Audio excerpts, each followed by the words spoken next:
살아계신 아버지 하나님, 이 시간에 저희들이 주님의 역사를 알기를 원하며 역사 가운데서 일하시는 주님을 만나기를 원합니다. 기름 부어 주시옵소서. 저희들에게 지혜를 주어서 지혜를 주셔서 전하는 자, 듣는 자 지혜롭게 하시고 잘 전하고 잘 듣게 하옵시며 시대를 분별할 수 있도록 도와주시옵소서. 거룩하신 예수 그리스도 이름으로 기도드립니다. 아멘. 자, 오늘은 제 5부입니다. 신약과 구약 중간에 무슨 일이 다섯 번째 시간입니다. 두 왕조 간의 150년 전쟁사에 대해서 보겠는데, 두 왕조, 북방왕, 남방왕, 북방왕은 수리아로 생각하시면 되고 남방왕은 이집트로 보시면 되지만 뭐 딱 정확하게 그렇게 현재의 수리아, 시리아 이쪽으로 보시면 안 되고요. 그 당시의 영토가 아무래도 좀 다르겠죠. 그래서 두 왕조 간의 150년 전쟁사가 바로 다니엘서 11장 한 장으로 잘 요약이 되어 있습니다. 그래서 오늘은 다니엘서 11장을 중심으로 해서 한번 살펴보겠습니다. 알렉산더 사후에 네 장군에 의해서 나라가 네 개로 나누어지게 됩니다. 자, 그 중에 북쪽 왕이 있습니다. 이 북쪽 왕을 셀루쿠스 왕조라고 합니다. 그리고 남쪽 왕 톨레미 왕조입니다. 그래서 남북 왕조가 있고 두 왕조가 격렬하게 싸움을 하면서 그 중간에 끼어 있는 민족이 바로 유대 민족입니다. 그래서 항상 성경을 기록할 때는 유대 민족을 중심으로 기록을 하기 때문에 유대 민족에서 봤을 때는 북방왕이 북쪽에 있기 때문에 북방왕으로, 남쪽에 있기 때문에 남방왕으로 표현하고 있습니다. 자, 이 사건이 왜 중요하냐면 성경에 다니엘서 11장 14절 말씀에 보면 이렇게 말씀을 합니다. 이제 내가 말일에 내 백성에 당할 일을 내게 깨닫게 하러 왔노라. 대저 이 이상은 오래 후의 일이니라. 여기에 내가 말일에 이렇게 말씀합니다. 그리고 오랜 후에, 이것은 세상 종말과 관계되어 있기 때문에 세상 종말은 현재 우리가 살고 있는 세상입니다. 그래서 오늘날의 우리의 삶과 밀접하게 관계되어 있음을 알 수가 있습니다. 그래서 두 왕조 간의 전쟁이 바로 다니엘서 11장 5절부터 시작됩니다. 5절 보시겠습니다. 남방의 왕은 강할 것이나 그 군들 중에 하나는 그보다 강하여 권세를 떨치리니 그 권세가 심히 클 것이요. 자, 우리 이제 도표를 보시면 남방의 왕은 남방 왕입니다. 톨레미 1세라고 합니다. 톨레미 1세, 톨레미 1세라고 말하는데 개인 이름이 있을 거 아닙니까? 왕호가 톨레미 1세입니다. 그리고 이름은 소테르입니다. 이 소테르라는 사람은 기원전 323년부터 285년까지 통치한 남쪽 이집트를 중심으로 통치했던 왕입니다. 남방 왕이라고 말씀하고 있죠. 자, 그래서 이집트를 통치하던 톨레미 1세입니다. 그 남방의 왕이 처음에 강하다 이렇게 말하고 있는 거예요. 그래서 그가 먼저 권세를 가지고 항상 이스라엘을 중심으로 생각을 해야 되잖아요. 팔레스타인 지방까지 다스렸습니다. 그래서 남쪽 왕이 처음에 다스렸는데 그 기간이 바로 122년간입니다. 122년 동안 프톨레미 1세 소테르가 통치하면서 남쪽에 있는 남쪽에 있는 톨레미 왕조가 122년 동안 팔레스타인을 다스렸다 이렇게 보시면 됩니다. 자, 톨레미 소테르가 책략을 사용해서 예루살렘에 제사로 온 것처럼 속여서 유대를 합병하게 됩니다. 그래서 122년간 남방왕 프톨레미가 유대를 지배하는데 기원전 319년부터 바로 198년까지입니다. 그러나 그 군들 중의 하나라고 그렇게 나와 있어요. 근데 one of his commanders 나와 있어요. commander는 사령관을 말해요. 장군입니다. 장군들 중에 하나, 혹은 어떤 성경에 보면 프린스로 나와 있어요. 왕자들 중의 하나 이렇게 말합니다. 그런데 그 여러 장군이 있었습니다. 그 중에 4명이 땅을 차지했고 4명 중에도 가장 처음에 이름을 떨쳤던 왕조가 남쪽 왕이었다는 사실을 볼 수가 있고 122년이 지난 후에는 바로 그 군들 중에 하나가 더 강성하게 되었다라는 겁니다. 자, 그래서 분열된 헬라 제국의 4왕조 장군들 중에 하나인 북방의 셀루쿠스. 자, 도표를 또 보시면 셀루쿠스 1세를 니카토르라고 합니다. 니카토르는 주전 312년부터 281년까지 통치한 왕입니다. 그런데 이 왕이 실제로 이제 더 강성하게 되었다라고 지금 성경은 말씀하고 있는 겁니다. 그래서 122년 후에는 정확하게 유대는 군들 중에 하나, 장군들 중에 하나, 북쪽 왕 셀루쿠스의 통치로 넘어간다라는 사실을 알 수가 있습니다. 왕조는 셀루쿠스 왕조이지만 왕의 이름은 계속해서 셀루쿠스 1세, 안티오쿠스 2세, 셀루쿠스 2세, 안티오쿠스 3세 이런 식으로 넘어가고 있는 걸 봅니다.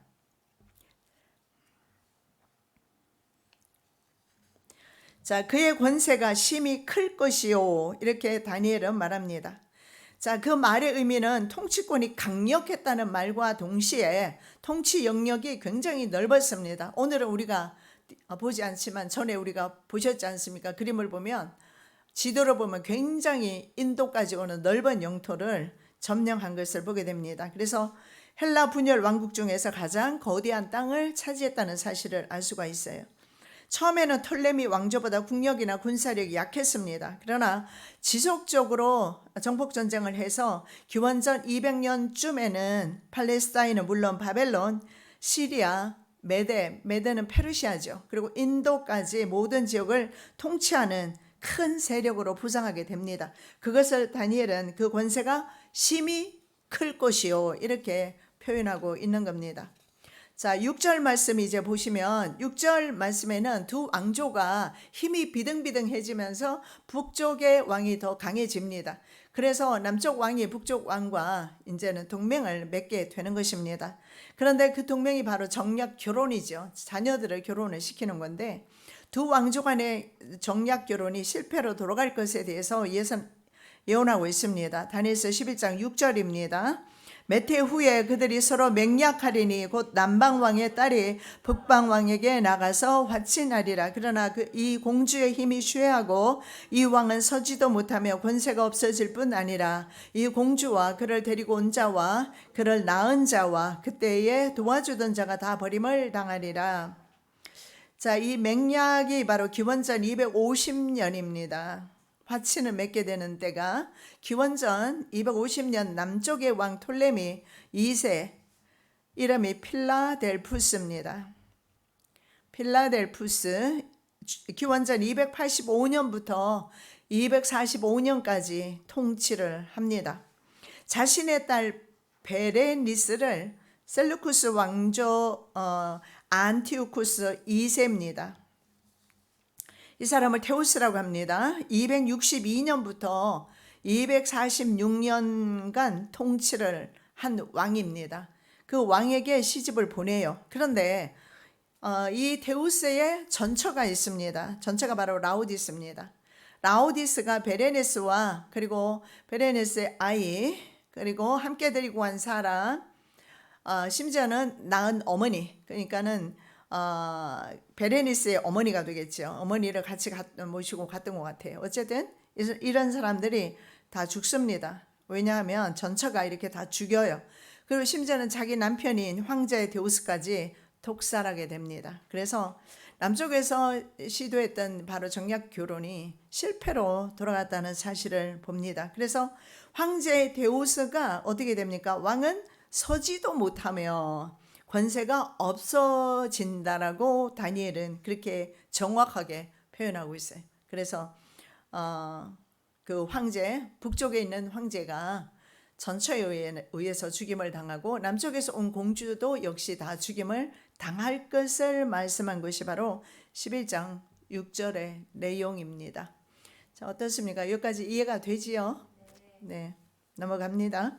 자, 실권을 쥐게 된 라오디스는 그를 데리고 온 자, 베레니스를 데리고 온 사람, 그를 낳은 자, 어머니가 되겠죠. 도와주던 자 모두 죽입니다.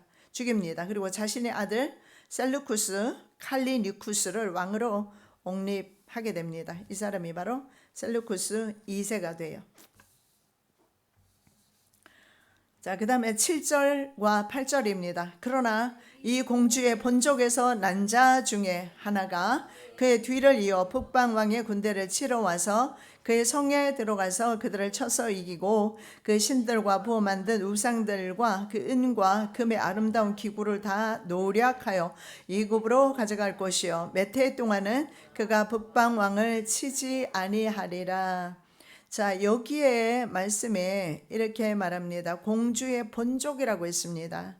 그러면 바로 6절 사건에 대해서 보복이 남쪽의 왕인 톨레미 왕에 의해서 이루어진다는 사실을 보게 됩니다. 그래서 이때부터 두 왕조 간의 보복의 악순환이 거듭이 되는데 바로 베레니스의 오라비입니다. 오라비이며 톨레미 2세입니다. 필라델푸스의 아들이지요. 그래서 톨레미 3세가 되는데 톨레미 2세 필라델푸스의 아들로서 왕이 된 사람인데 톨레미 3세 유엘게테스라고 합니다. 유엘게테스를 공주의 본족 중에 난 사람이라고, 본족에서 난 자 중에 하나라고 그렇게 말합니다. 그래서 베레니스, 죽임당한, 북쪽으로 시집갔다가 죽임당한 남쪽의 공주의 오랍이 되는 사람, 이 사람이 바로 유엘게테스입니다. 유엘게테스가 북쪽에 누굽니까? 그 왕비 전처였던 라오디스 그의 아들 셀루쿠스 칼리니쿠스와 6년간의 전쟁을 합니다. 자, 이 전쟁을 하면서 몇 차례에 걸쳐서 남쪽 왕이 계속 이기게 됩니다. 적어도 3차례는 그렇게 승리를 가져가게 돼요. 자, 이 전쟁에서 유엘게테스는 주전 245년부터 221년까지 통치했는데요. 이 전쟁에서 유엘게테스 남방왕이 누이를 살해한 라오디스를 물론 죽입니다. 그리고 4,000달란트의 금 그리고 등의 전리품을 챙기고 정복자들이 우월성을 드러내기 위해서 일반 관행으로 그렇게 한답니다. 2,500여 개의 신들과 부어 만든 우상들을 탈취합니다. 그리고 기원전 240년 톨레미 3세와 셀루쿠스 2세가 평화 조약을 맺습니다. 그리고 한동안은 전쟁을 하지 않지요. 그래서 성경에 몇 해 동안은 어떻게 서로 치지 않았다. 자, 몇 해 동안은 그가 남방왕이 북방왕을 치지 아니하리라. 그래서 한동안은 서로 이제 동맹을 맺고 서로 치지 않았어요. 세력이 비등하게 되면 그러지 않겠어요? 그런데 나중에 북쪽의 왕의 세력이 더 커지면서 전쟁은 계속 있게 되는데, 여기에서 우리가 반드시 깨달아야 하는 것은 딱 그 중간에, 자, 이스라엘 편에서 봤을 때 북쪽의 왕이고 남쪽 왕인데 그 중간에 항상 끼어 있는 나라가 바로 유대입니다. 유대가 중간에 낀 샌드위치 신세가 두어 있는 걸 보면서, 자, 하나님의 나라가, 하나님의 종들이 범죄했을 때 어떤 결과를 가져오는지 보여주고 있어요. 그래서 유대를 중심으로 역사를 쓰면서 이 왕들이 계속 왔다 갔다 하는 것은 바로 이스라엘이 범죄했기 때문이다 라는 결론에 도달하게 됩니다. 자, 9절 말씀 보시겠습니다. 북방왕이 남방왕의 나라로 쳐들어갈 것이나 자기 본국으로 물러가리라. 북방왕이 이제는 어떻게 합니까? 동맹을 깨는 거죠. 7, 8절에 유엘게테스 톨레미 3세지요. 시리아 침공에 대한 보복으로 북방왕 셀루쿠스 2세인 칼리니쿠스입니다. 일방적으로 평화협정을 깹니다. 그리고 예굽을 침략하지만 대패합니다. 그리고 소수의 군대만 데리고 퇴각을 하게 돼요. 이것이 바로 9절 내용입니다. 다음에는 10절 내용으로 넘어가겠습니다. 그 아들들이 전쟁을 준비하고 심히 많은 군대를 모아서 물이 넘침같이 나올 것이며 그가 또 와서 남방왕의 견고한 성까지 칠 것이요.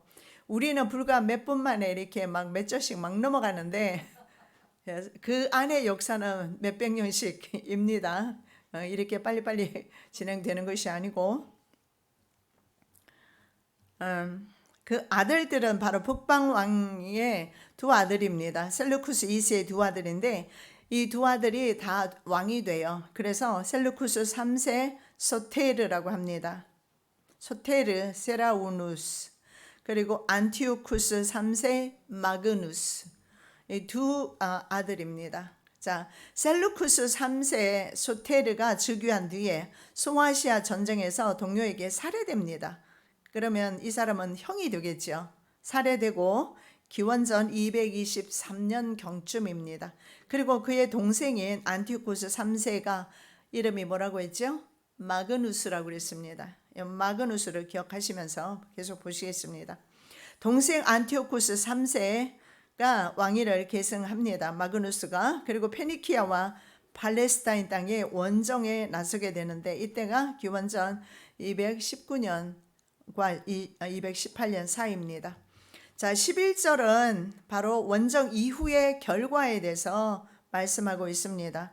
남방 왕은 크게 노하여 나와서 북방 왕과 싸울 것이라. 북방 왕이 큰 무리를 일으킬 것이나 그 무리가 그의 손에 붙임 바 되리라.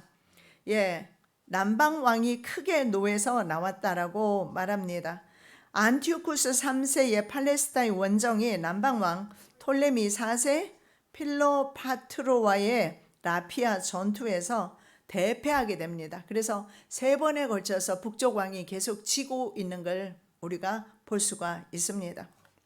연거푸 승리합니다. 남쪽 왕은 남쪽 톨레미 4세입니다. 예.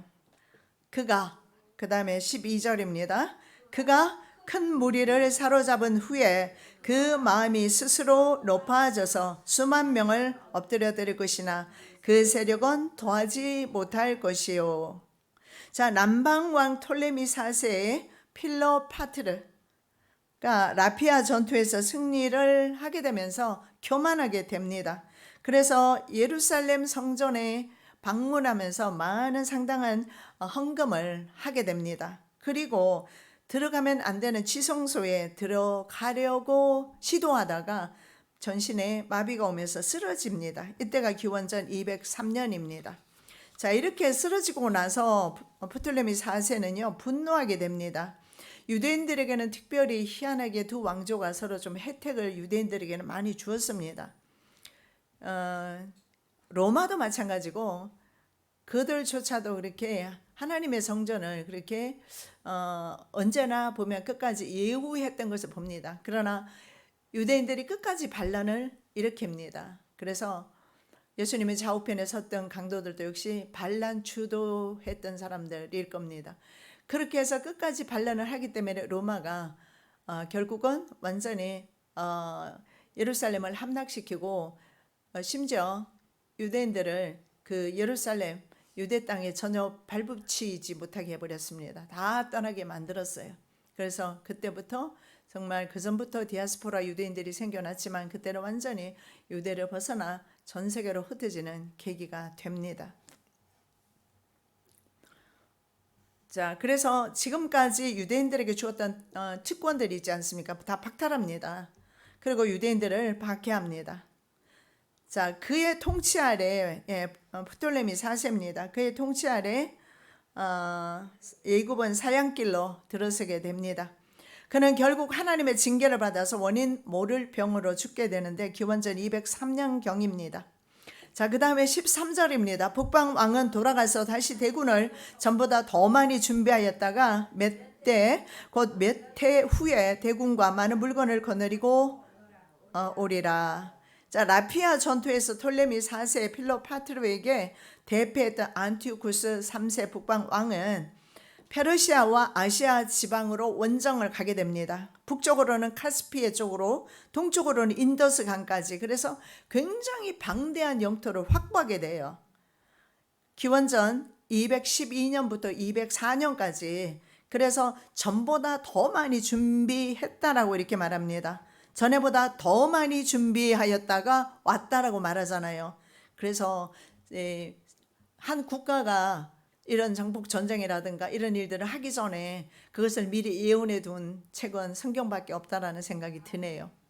예, 그래서 이 사람이 이렇게 인도 쪽까지 가면서 계속 점령을 하면서 일단 영토를 많이 확보를 하게 됩니다. 그리고 영토뿐만 아니라 물자라든가 그리고 사람들까지 많이, 그래서 많은 물건을, 대군이라고 그랬습니다. 대군과 그리고 많은 물건을 거느리고 옵니다. 자, 안티오쿠스 3세 이름이 바로 마그누스라고 했습니다. 자, 이렇게 부자가 된 뒤에, 하게 된 뒤에 마그누스는 남방왕을 다시 공격하게 됩니다. 그것이 바로 14절의 내용입니다. 그때 여러 사람이 일어나서 남방왕을 칠 것이요 내 백성 중에서도 강포한 자가 스스로 높아져서 이상을 이루려 할 것이나 그들이 도리어 넘어지리라. 그때라고 말합니다. 자, 그때가 언제입니까? 여러 사람이 일어나서 남방왕을 치게 될 것을 말하는데, 북쪽 왕이 남방왕을 치는 것만 말하는 것이 아니라 남방왕이 적어도 122년 동안은 굉장히 강성했다고 했지 않습니까? 그래서 많은 속국들이 있었겠지요. 근데 그런 속국들이 반란을 일으키기 시작하는데 그 중에 누가 끼어 있느냐면 유대인들도 있다라는 겁니다. 이스라엘 백성들이 포함되어 있는데, 그래서 자기의 이상, 속국에서 벗어나려고 하는 이상, 그래서 유대인들은 이렇게 나라가 없어지면서 시작해서 그들은 끊임없이 나라를 세워보려고 노력합니다. 그래서 예수님께서 승천하시기 전에 그때 이스라엘 백성들이, 제자들이 물었던 것이 무엇입니까? 바로 나라를 회복하심이 이때입니까? 그래서 그들의 관심은 성령님의 사역보다는 나라 회복이 더 관심이 많았다라는 사역, 하나님 나라 사역보다는 자신의 나라가 회복이 되는 걸 간절히 원했다라는 거.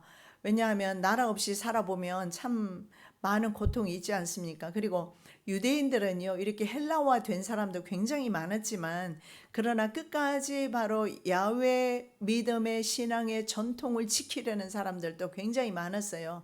그 사람들 운동 전체를 하시딤이라고 합니다. 하시딤에서 예세네파, 아니면 바리세파, 이런 여러 파들이 나온 거예요. 그래서 이런 경건주의자들은 끝까지, 그래서 저는 이 중간사를 보면서 느끼는 것이 뭐냐면, 참 유대인들 대단하다. 자신의 생명까지 버리면서까지도 그 성경의 율법의 그 전통을 이어나가려 하고 순수한 말씀 그대로 믿고 나가려고 하는, 비록 범죄함으로 그들이 이렇게 핍박을 받고 있지만 그럼에도 불구하고 그 가운데 믿음의 사람, 어쩌면 이사야 선지자가 말하는 남은 사람이 아닐까, 믿음의 사람들이 끝까지 항거하는 모습을 봅니다. 이것이 마지막 종말의 때에도 믿음의 사람의 몫이다 라는 생각을 해봅니다. 자, 그때는 언제일까요? 톨레미 4세 필로파트로가 죽었습니다. 그리고 4살 된 아들 톨레미 5세가 즉위합니다. 기원전 203년 경이지요. 자, 안티오쿠스가 이집트의 불안정한 내정을 기회로 여깁니다. 왜냐하면 아주 어린애가 왕이 올랐잖아요. 그래서 이때 침략을 하기로 계획을 합니다. 그래서 톨레미 왕조에 속했던 북쪽에서도 공격을 하고, 그리고 톨레미 왕조에 속했던 여러 지역에서도 반란이 일어나면서 자신의 이상을 이루려 합니다. 근데 그 중에 누가 있느냐? 유대 민족이 있어요. 내 백성 중에서도 강포한 자가 스스로 높아져서 이상을 이루려 하지만 성공하지 못할 것이라고 말씀합니다. 자, 이 강포한 자는 말할 것 없이 친셀루쿠스파, 바로 유대인들입니다. 자, 이들은 안티오쿠스 3세의 애굽 침략에 동참해서 팔레스타인 그 독립을 쟁취하려 합니다. 그런데 톨레미 왕조의 유명한 장군이 있어요. 스코파스 장군이라고 있는데 이 사람 때문에 뜻을 이루지 못해요. 그걸 이제 말씀하고 있습니다. 자, 그리고 그 다음에 15절에서 16절 말씀 보겠습니다. 이에 북방 왕은 와서 토성을 쌓고 견고한 성읍을 취할 것이요 남방 군대는 그를 당할 수 없으며 또 그 택한 군대라도 그를 당할 힘이 없을 것이므로 오직 와서 치는 자가 자기 힘으로 행하리니 능히 그 앞에 설 사람이 없겠고 그가 영화로운 땅에 설 것이요 그 손에 멸망이 있으리라. 자, 북방 왕인 안티오쿠스 3세의 마그누스입니다. 마그누스가 마게도니아 필립 왕과 동맹을 맺은 톨레미 왕조를 침략을 하는데 이때 영화로운 땅은 바로 팔레스타인입니다. 같이 점령하게 됩니다. 자, 마게도니아 필립 왕은 누굴까요? 전에 우리가 했었는데 알렉산더 대제의 아버지입니다. 서서히 이제 로마가 등장하는 모습을 보게 되죠. 자, 두 왕조 사이에 이제 끼어 있습니다. 자, 필로파트레의 뒤를 이은 포톨레미 5세의 휘하 장군 스코푸스가 이끄는 예굽 군대가 예루살렘에서 수리아군을 몰아내게 됩니다. 그래서 한동안 성읍을 장악하게 되죠. 그런데 안티오쿠스 3세 군대가 처음에는 패배했지만 기원전 198년에 요르단 계곡의 파니움 전투에서 이 스코파스 장군의 군대를 격파하게 됩니다. 그때가 기원전 200년 경입니다. 자, 그래서 예굽 군대는 견고한 성읍 페니키아 해변의 시돈까지 퇴각하게 됩니다. 바로 견고한 성읍이 바로 시돈 해변의 페니키아 해변의 시돈을 견고한 성읍이라고 말하는 거예요. 그래서 시돈이 함락되면서 페니키아와 팔레스타인은 수리아에게 넘어가게 됩니다. 그래서 유대인들은 수리아 왕 안티오코스 3세의 통치 아래 있게 되는데 이때부터 유대는 굉장한 정말 역사 가운데 세상 역사 속에 보기 드물 정도의 핍박을 당하게 되는 시기가 오게 됩니다. 왜냐하면 안티오코스 3세의 후세로 오는 안티오코스 4세가 바로 적그리스도의 모형이기 때문에 그렇습니다. 그래서 북왕조의 지배를 받는 것이 유대인들에게는 굉장히 고통이었다는 사실을 참고하시면서 보시기 바랍니다. 자, 안티오코스 3세 마그누스는 예굽 침략 정책을 변경해서 예굽과 정략 결혼을 통해서 평화 조약을 맺습니다. 그때가 바로 기원전 197년입니다. 그것이 바로 17절 내용입니다. 그가 결심하고 전국에 힘을 다하여 이르렀다가 그와 화친할 것이요 또 여자의 딸을 그에게 주어 그 나라를 패망케 하려 할 것이나 이루지 못하리니 그에게 무익하리라. 참 권력이 뭔지 딸도 이렇게 막 팔아버립니다. 자, 이 안티오쿠스 3세의 딸이 그 유명한 클레오파트라입니다. 우리는 이집트의 공주로 알고 있잖아요. 그런데 북왕조 안티오쿠스 3세의 딸입니다. 마그누스의 딸이 클레오파트라입니다. 그런데 자신의 딸을 8살밖에 4살의 왕위에 올라서 이제 8살밖에 되지 않았는데 8살 된 아들에게 자신의 딸을 결혼을 시켜요. 그렇게 해서 이제 자신이 통치하려고 했겠지요. 그때가 기원전 195년입니다. 그 나라를 패망케 하려고 클레오파트라를 보낸 거예요. 그런데 그 뜻대로 안 돼요. 왜냐하면 이 클레오파트라가 또 아버지 닮아서 영악했나 봅니다. 참 대단한 여자예요. 이 여자는. 왜냐하면 케사르라고 여러분 알잖아요. 케사르 그 로마 황제의 애인이었다가 나중에는 또 다음에 다른 삼두 정치의 중요한 인물의 또 애인이 되기도 하고 참 대단한 여자입니다. 로마와 남쪽의 톨레미 왕조는 이 로마와 나중에 결탁하면서 북쪽의 왕조를 막아내는 것을 봅니다. 그래서 그에게 무익하리라. 그는 누굴까요? 북쪽의 안티오코스 3세입니다. 그가 그런 동맹을 통해서 유익을 좀 보려고 했는데 전혀 유익이 되지 않고 무익하다. 왜냐하면 딸이 가서 아버지를 배신을 하는 겁니다. 남편과 합세해서 아버지를 대항하는 거예요. 자, 다음 18절에서 19절입니다. 그 후에 그가 얼굴을 섬들로 돌이켜 많이 취할 것이나 한 대장이 있어서 그의 보이는 수욕을 씻고 그 수욕을 그에게로 돌릴 것이므로 그가 드디어 그 얼굴을 돌이켜 자기 땅 산성들로 향할 것이나 거쳐 넘어지고 다시는 보이지 아니하리라.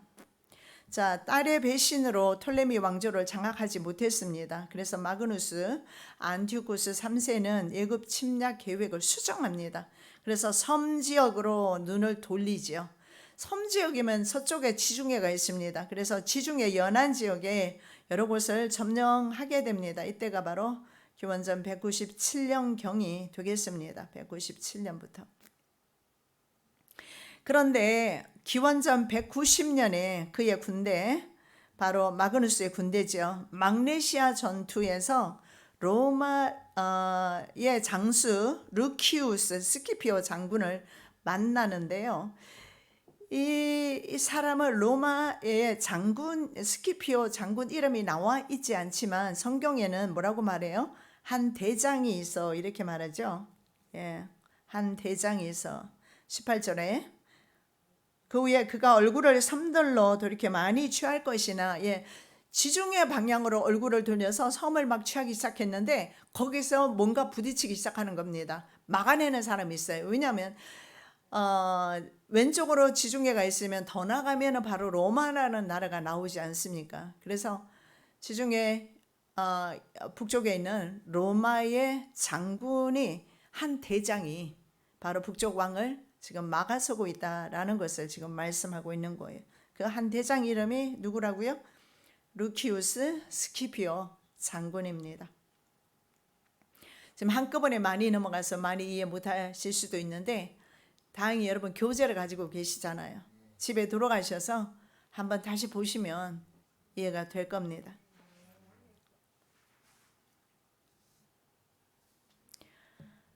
자, 스키피오 장군에게 대피하면서 이제 본국으로 귀환하는데, 본국으로 귀환하는 것을 바로 얼굴을 돌이켜 이렇게 말해요. 얼굴을 돌려서 자기 나라로 돌아가는 걸 말해요. 그런데 문제는 전쟁금으로 인해서 전쟁 돈이 많이 들어갔지 않습니까? 그래서 고갈된 재정을 메꾸기 위해서 엘리마이스 벨 사원을 약탈하다가 실패합니다.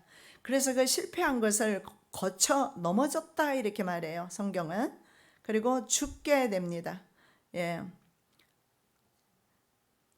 얼굴을 돌이켜 자기 땅 산성들로 향할 것이나 거쳐 넘어지고, 넘어지는 것이 실패했다는 거죠. 왜 사원을 자꾸 약탈하려 할까요? 사원에 보면 금은이 과거에는 굉장히 많았어요. 특히 예루살렘 사원에는 정말 많았습니다. 전 세계에서 보내주는 유대인들은 아주 어디 가도 부자 아닙니까? 그래서 그들이 보내오는 그 헌금이 엄청난 양의 헌금이었어요. 그래서 그런 헌금들, 근데 여기는 예루살렘 성전은 아니지만 사원에는 이렇게 많은 금은들이 있었던 것 같아요. 그런데 약탈하다가 실패합니다. 거쳐 넘어지고, 그리고 나중에 보니까 보이지 아니하니라 죽었습니다. 그때가 기원전 187년. 어떻게 그 왕들이 일어날 것을 미리 다 이렇게 다니엘을 통해서 말씀을 하고 있을까요? 물론 다니엘서 편집은 이때 유대인들이 했다라고 전해지고 있습니다. 과거에 그 다니엘 시대가 아니라. 자, 20절입니다. 그 위를 이을 자가 토색하는 자로 그 나라의 아름다운 곳으로 두루 다니게 할 것이나 그는 분노함이나 싸움이 없이 몇 날이 못되어 망할 것이요. 안티오쿠스 3세 왕위를 계승한 사람이 있어요. 마그누스 뒤를 계승한 사람이 셀루쿠스 4세, 이름이 필로파트로. 기원전 185년부터 175년까지 통치합니다. 그에 대한 예언이 바로 20절입니다. 그는 자신의 부친이 진 전쟁 배상금을 지면 배상금을 갚아야 하니까, 그래서 토색하는 자, 노게스라고 하는데 이런 누구냐면 바로 세금 징수자입니다. 헬로도루스를 임명해서 아름다운 곳으로 보내요. 그 나라의 아름다운 곳은 말할 것도 없이 팔레스타인입니다. 그래서 아름다운 것을 포함해서 여러 지역으로 보내서 다니게 합니다. 세금을 강제로 징수했음을 볼 수가 있습니다. 돈이 필요하니까. 자, 예루살렘 성전에는 과부들과 고아들을 위한 돈이 항상 준비가 되어 있습니다. 그리고 유대에 굉장히 권력자가 있었는데 히르카누스입니다. 그 사람의 돈 은 400달란트와 금 200달란트가 보관되어 있었던 겁니다. 엄청난 양이죠. 그 돈을 강탈하려고 합니다. 이것은 마카비서에 나오는 내용입니다. 마카비하 3장 7절에서 40절에 나오는 내용인데 좀 황당한 이야기인 것 같기도 한데, 자, 그가 그 전쟁 배상금을 갚기 위해서 바로 성전의 돈을 강탈하려 합니다. 그런데 황금 갑옷을 입은 기사가 나타났어요. 그래서 채찍으로 그를 죽도록 패줬답니다. 자, 그가 죽게 되었을 때 유대인들은 그가 만일에 죽어서 보복할까 두려워서 다시 목숨을 살려주기를 기도했답니다. 그러니까 말탄 기사가 다시 나타나서 살려주고 주님께서 하신 일들을 온 세상에 전하라고 했다고 합니다. 이것은 외경이니까 우리 마카비서는 개신교 성경에는 들어있지 않아요. 66권밖에 없어요. 그래서 마카비서를 읽어보면 좀 황당무계한 내용들이 많이 있는데, 그러나 그 중간기의 내용들이 잘 표현되어 있어요. 자, 그래서 그는 그 돌아가서 왕에게 그 사실을 말했다라고 합니다. 예, 자기가 죽도록 맞고 나서 죽기 직전에 다시 살아났습니다. 그리고 왕에게로 돌아가서 전했다는 거예요. 그래서 셀루쿠스 4세는 분노함이나 싸움이 없이 필로파트로입니다. 여러분 잘 보셔야 되는 게 그 남쪽 왕의 이름이나 북쪽 왕의 이름이 반복되는 게 있어요. 몇 개가 있지요. 예, 왜 이게 반복이 되느냐 하면 우리가 생각할 때는 북쪽 왕도 마찬가지고 남쪽 왕도 마찬가지지만 원래 이집트 전통적으로 내려오던 왕조가 아니고 이 사람은 알렉산더 장군이잖아요. 마게도냐 사람입니다. 그러니까 이름이 비슷한 이름이 많을 수밖에 없는 거예요. 둘 다 마게도냐 사람으로서 글쎄 마게도냐 사람인지는 모르겠지만 어쨌든 알렉산더 대제가 마게도냐 사람입니다. 그리고 그의 휘와 장수 4명에 의해서 이렇게 이루어지는데, 여기 보면은 필로파트로 이름이 톨레미 4세에게도 붙여졌고 셀루쿠스 4세에게도 같은 이름이 붙여져요. 그래서 그런 이름이 지금 몇 개 나타날 거예요. 톨레미 5세에게 에피파네스라는 이름이 주어졌고 안티오쿠스 4세 북방 왕에게도 에피파네스라는 이름이 있잖아요. 그래서 그런 동일한 좀 같은 이름들이 좀 나타나고 있어요. 그런데 셀루쿠스 4세 필로파트로는 분노함이나 싸움이 없이 맨날이 못되어서 망했다라고 말합니다. 그럴 수밖에 없는 게 전쟁에서 죽거나 한 게 아니고 10년 통치를 끝으로 해서 세금 징수자, 바로 자기가 파견했던 그 세금 유대 땅에 세금 거두러 갔던 사람, 그리고 그 누굽니까? 그 황금 갑옷을 입은 말탄 기사에게 죽도록 맞은 사람, 이 사람 헬리오도루스에게 암살을 당하게 됩니다. 그래서 여기에 말씀해 보면 돌아가서 그는 싸움이 없이 분노함이나 싸움 없이 그렇게 몇 날이 못 되어서 망했다라는 것은 이렇게 암살되는 것을 의미하고 있습니다. 자, 오늘 여기까지 열심히 달려왔습니다. 그런데 3분의 1 정도 한 것 같아요. 아무래도 3번에 나누어서 해야 될 것 같습니다. 자, 그래도 충분히 어떻게 이해가 됐지요? 네, 책 보고 하니까 좋아요. 예, 그러면 집에 가셔서 계속 좀 보셔야 돼요. 보시면서 왜냐하면 다니엘서 11장을 해석하는 키는 이것밖에 없어요. 이렇게 해석할 수밖에 없어요. 왜냐하면은 이스라엘 역사가 아니고 북쪽 왕, 남쪽 왕에 대한 역사이기 때문에 우리가 이것을 알면은 여기 한 대장이 누구구나, 이 여자는 공주는 누구구나, 이걸 이해를 하잖아요. 그러니까 이거를 몇 번 보셔야 될 거예요. 한 번 들어서는 안 돼요. 공부 좀 해오시면 다음 주에 할 때는 좀 쉬워질 거예요. 해오시기 바랍니다. 네. 살아계신 주님 감사합니다. 세상 역사는 주님께서 주관하고 계십니다. 만유를 통치하십니다. 통치자 하나님을 찬양하며 경배합니다.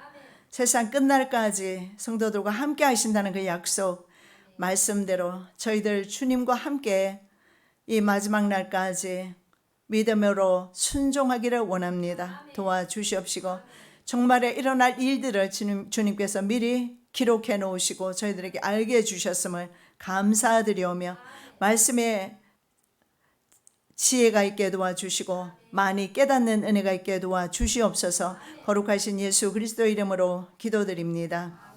아멘.